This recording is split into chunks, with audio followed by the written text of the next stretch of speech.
Hi everyone, and welcome to my channel Dancing Astrologer.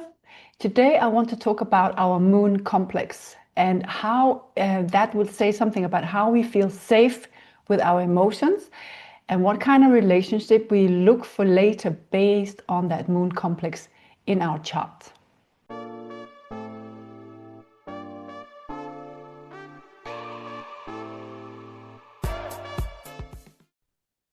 We all have a moon complex. And what does that mean? It means what sign is our moon placed in our birth chart?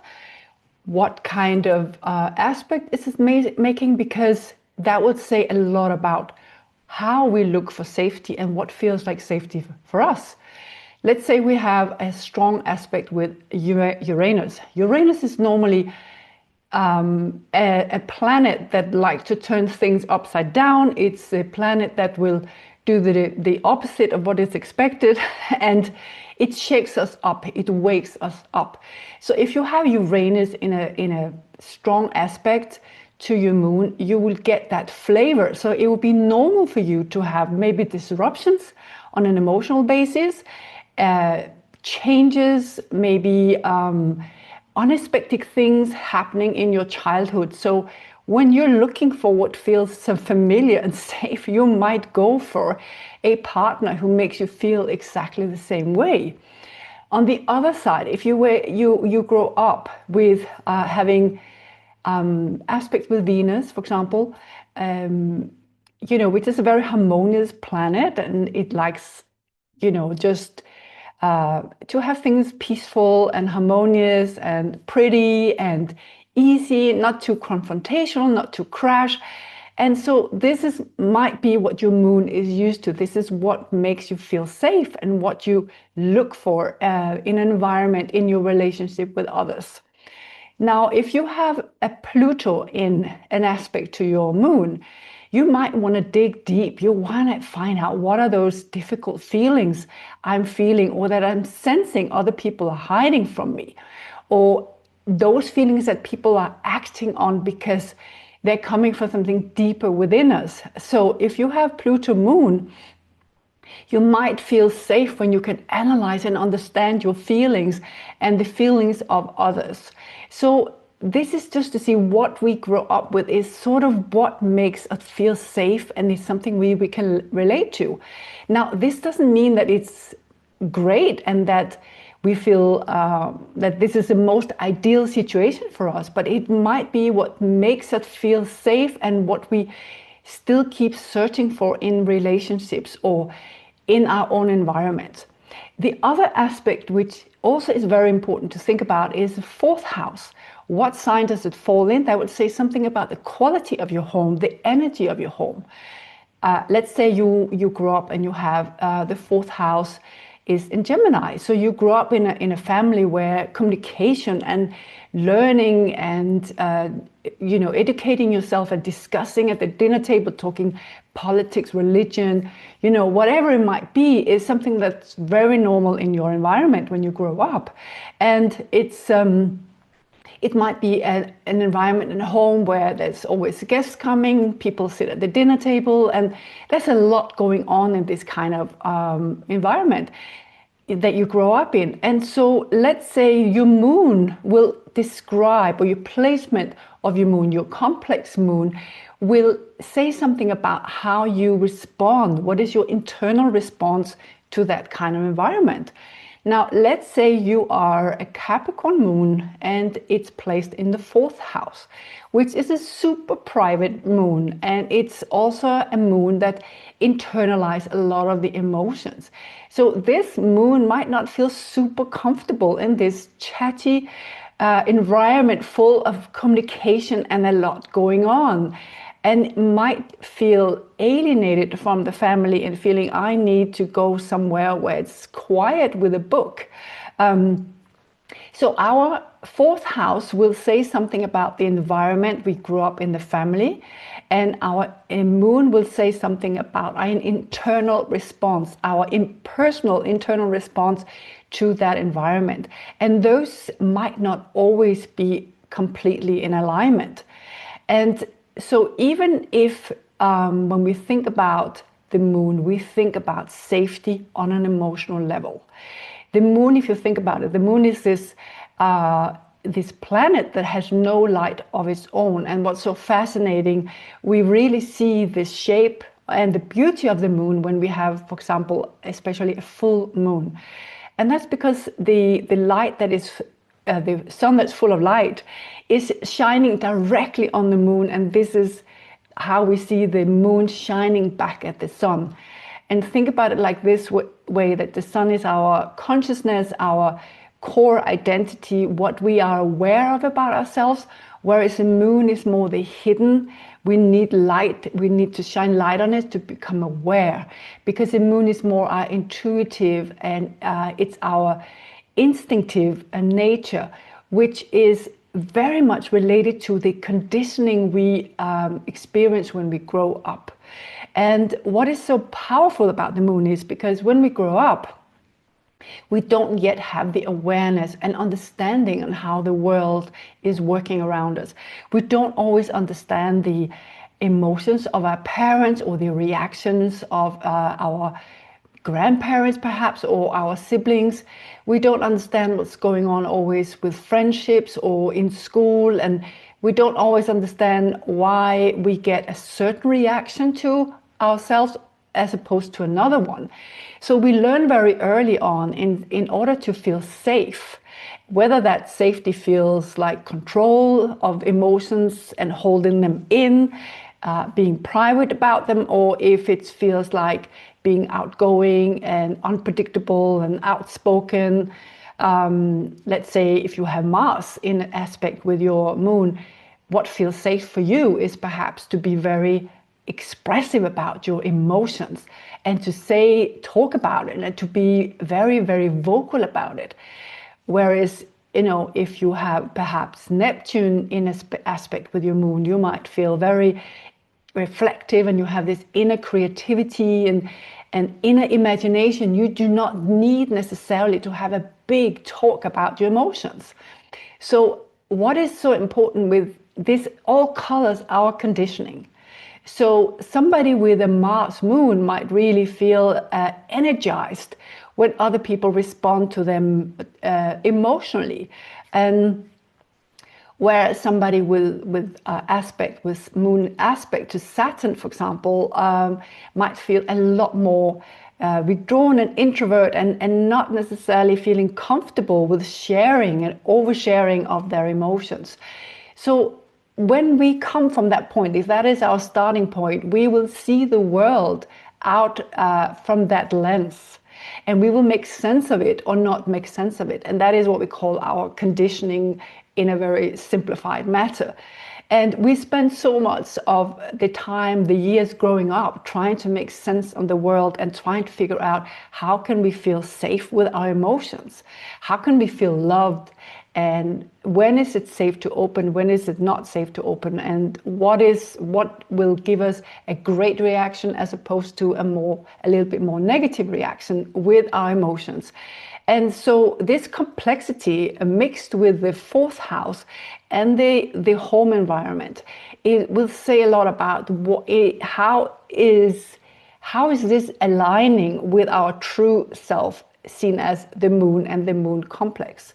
And once we get a little older and we get that more of a conscious awareness about our emotions that become more clearer to us, then we spend a lot of time trying to deconditioning of, the more negative or restrictive experiences that we have concluded during our time of not being so aware as we are since when we start to mature a bit and understand that expressing any emotions whenever you have it is not always going to give you the best result.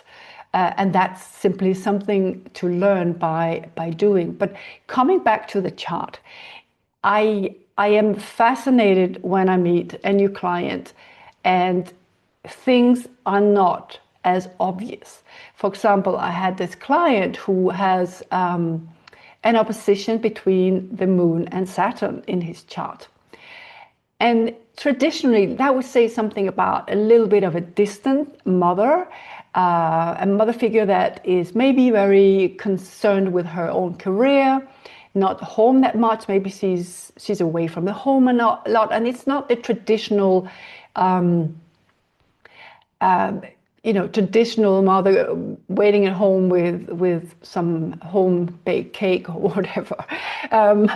So this could be the traditional explanation in astrology to say, oh, your mother was a little bit distant, and so on and so on. In this case, it's not the case at all. This client experienced a mother that was very loving and supportive. And then you have to look a bit deeper, which is very interesting. Of course, there was a lot of things going on, but there was also a Taurus on the 4th house cusp, which was saying a lot about a home that felt very safe.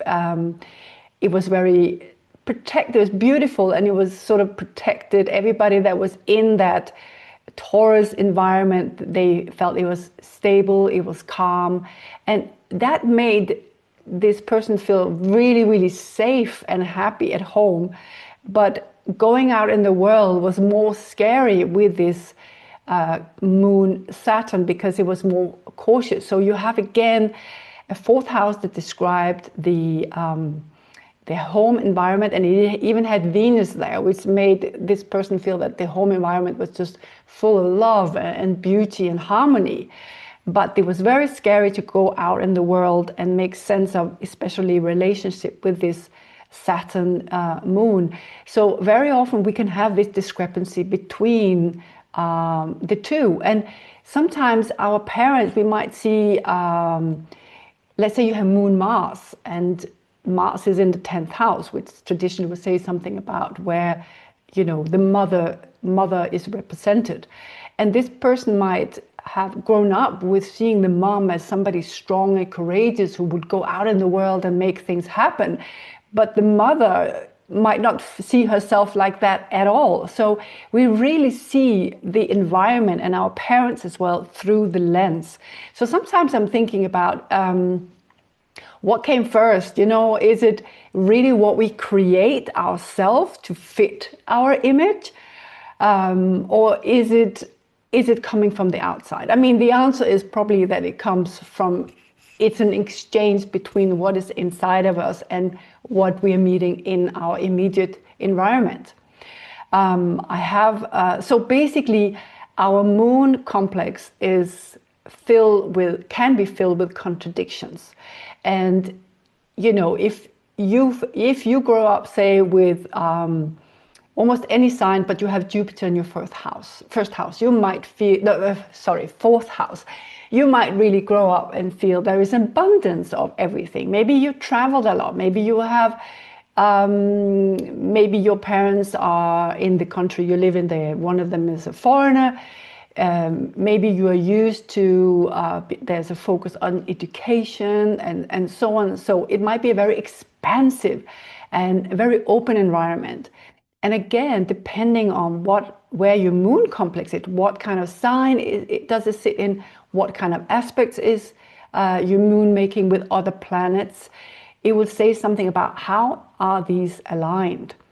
Another way is, say you grow up with 4th house Virgo, and Virgo needs to have a tidy house. It has to be a bit predictable, but organized, nice, tidy, nothing too crazy, but that would make somebody feel safe in an environment growing up. This is the norm.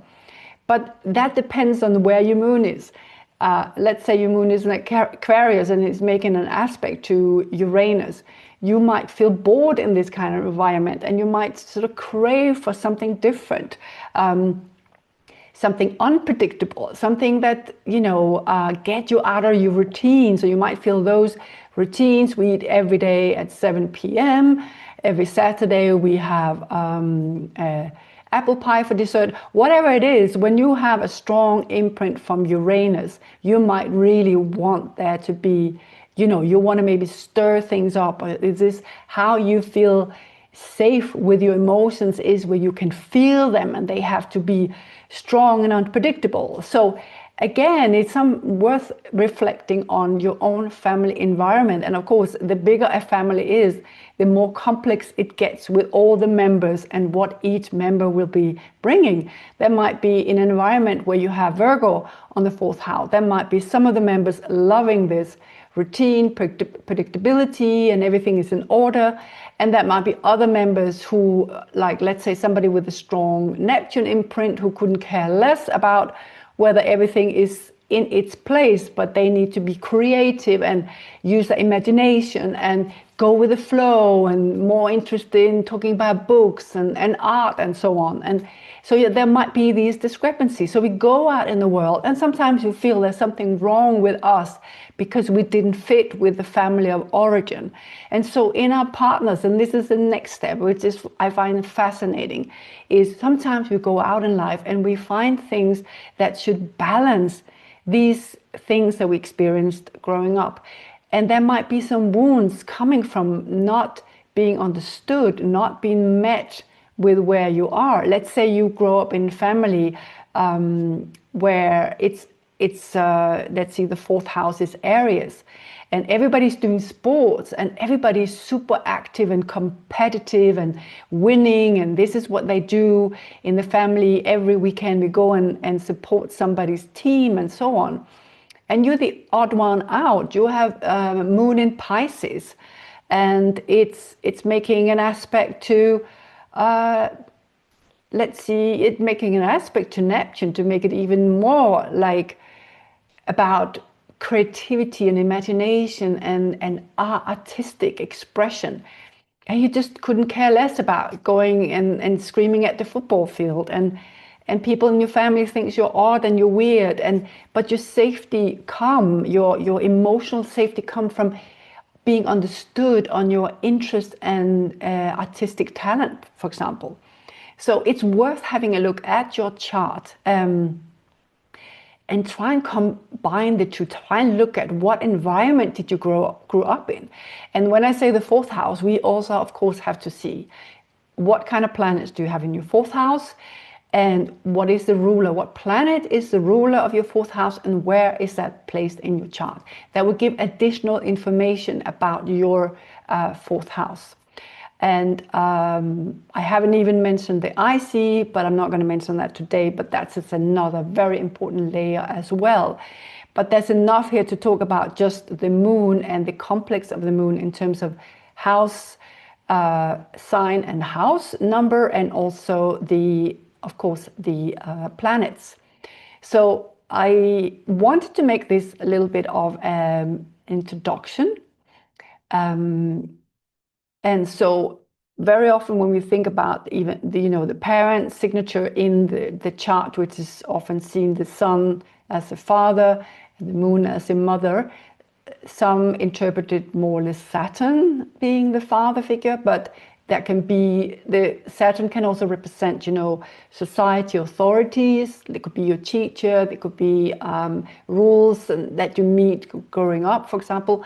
But you will have to see what is in your personal birth chart to see how these play out. But usually I will use the sun as the father and the moon as the mother as significators of the parents. So very often, even though we feel we have had a happy childhood, we felt loved by both our parents, or at least one, or other members of our family, there can still be a wound. And that wound can simply come from not having the fourth house aligned, and the family environment is not aligned with our personal moon of how we feel safe. And that's something we keep refining throughout our life as we become more and more aware of our moon complex and what it entails. So as we go through emotional maturity, there will be a lot of layers to uncover about that wounding. Some people might feel like I have another client with a strong Saturn imprint on the moon, and there's a feeling that love is conditional. So if I perform, if I have great results at school, if I marry the right person, if I live in the right area, if I earn a certain salary, then I receive the love. But very often that's not the full story, because parents also have that story. And something that is so fascinating is to think about your parents. Somebody was saying, and I don't remember who was, but somebody was saying, even if you have siblings, you haven't had the same childhood, even if you grew up in the same house, because your parents were different ages when they had you, and their maturity level and their understanding on how to give love and to understand you and to meet your moon where you are, and give you the right kind of safety and security that you need for your moon. That will also have something to say about where is their moon complex, what is going on in their chart, how easy or difficult is it for them to meet you. And sometimes we know with parents, even though we're not supposed to say that, but some would say, but deep down, my youngest is my favorite because I feel more connected with her. I intuitively understand her. But my oldest son, we are completely different. I don't get him and he doesn't get me, and we always misunderstand each other. So in order to sort of unravel these kind of complexes, in order for us to move forward and to heal those wounds, also in the way that we can meet our relationship partners in a more mature way, it's really super important, I find, and very helpful to go through our moon complex in our chart and understand and really focus on unraveling, uncovering what is really going on in that darkness of our soul, of our conditioning, that sometimes need a really good look in order to